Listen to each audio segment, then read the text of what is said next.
I feel like one of the biggest aspects to the journey of healing has actually so much to do with discomfort. The capacity to reflect, the capacity to, you know, just peel back the layers and look at everything that's there. It can be very hard to do that. A lot of things for a lot of people that have happened in their lives that have traumatized them can be very triggering, right? And, with triggering often comes defense mechanisms. Like, it's so interesting. And I was having a conversation with a friend of mine the other day, and I was exploring where I'm at in my life right now, and I was exploring how I feel about things, right? And it's interesting because a theme that was apparent was I'm just really I'm really good at getting uncomfortable, and I'm not afraid to get uncomfortable. I'm not afraid of discomfort. Um, I recognized probably 7 years ago, probably more, that my life needed to seriously change. And I hadn't at the time, I hadn't known at the time what that was going to entail.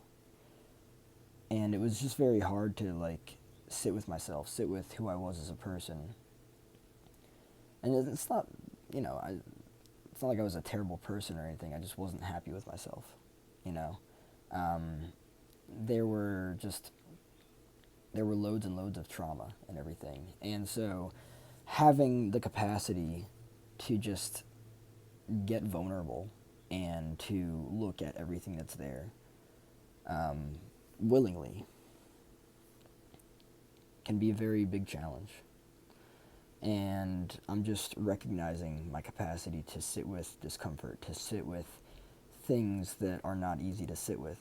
And I'm recognizing that it is definitely a massive culprit in my, you know, my capacity to heal. Um, One thing that I'm aware of at this point in my life, after, you know, 3 decades of life, is that I'm not afraid of uncertainty.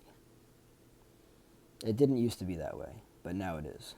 And it's important to not be afraid of uncertainty, because if you are afraid of uncertainty, if you have a hard time sitting in just not knowing, you're going to have a very hard time in life. There's a lot of things that you can't control in life, and learning to just allow them to be as they are, let go, but all the while recognizing that there are things that you can control in life. There's actually a lot that you can control. So to remind that there is a lot that you can control is important, because if people just think that they're completely out of control, they're gonna, they're gonna lose their shit. No, you're completely in control of yourself. And this is something that really became apparent to me. I recognized, like, okay, well, I'm in control of myself. What can I do for myself? Okay, well, you can start becoming more disciplined. You can start with consistency. With that, you know, daily routines, morning and nighttime, meditation, journaling, yoga, all of that stuff, right? If you want to get a grasp on a sense of happiness in life, you really need to look at yourself and what it is that you're in control of. Because there's actually far more that you're in control of, even though there's a lot that you're completely out of control of. You know. But something that I've found is that letting go of attachment to things in life is actually a very profound and spiritual practice. It's not easy, of course, because, we have so many years of conditioning that has been programmed and hardwired into our mind and subconscious mind that we can't let go. We can't just allow. We have to force. We have to control. These are all, tactics that were learned in survival, in trauma.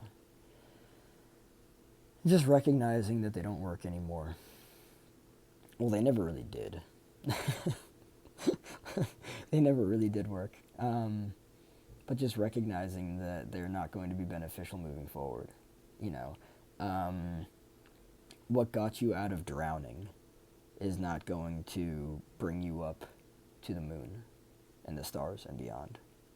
You know, like, you need some serious rocket fuel for that. You know, maybe somehow you found a life vest before that. But the same way of living is not going to take you to the stars and beyond. You know, you really have to do it for yourself. You really have to figure out what it is that works for you. And that's a challenge for everyone. Prior to this point in my life, a decade ago, I was just not sure. I was not sure about myself. I was not sure about life. A lot of things were very different for me. And now a lot of things are very different for me.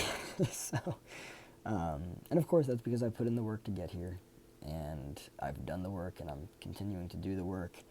It's all a process. You gotta be patient with yourself. Every single day, I still wake up and I meditate. I sit with my breath and I center, I balance, and that's one of the things that is absolutely necessary for me, you know. Meditation has changed my life. But just the capacity to get uncomfortable. I don't believe that anybody's life is going to change unless they do. Comfort destroys you. There's really nothing cool about it. You know, if I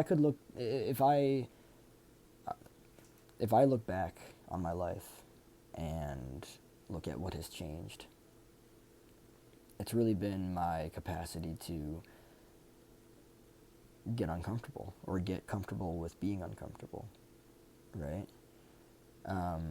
And this is what I appreciate about the video that I made yesterday, I believe it was, regarding the acting class that I took in New York City, somewhere between 7 and 8 years ago, is that in the practice of improvisation, you are formless. There is no identity. There, you know, like, nothing matters. You make noise, you make movement, and that's what it is. It seems like people are afraid to just do that, to just try, right? Like, not even try. I don't like the word try. Just be, right? It's hard for people to be without regret happening, without, you know, avoiding or trying to avoid mistakes. And it's just interesting to me. Life gets really awesome when you let go of trying to control things. Life gets really awesome when you allow yourself to be comfortable with being uncomfortable. Expanding your comfort zone. You know, expanding that which is familiar to you. You'll only ever be that which you allow yourself to be. That's just the way that it is.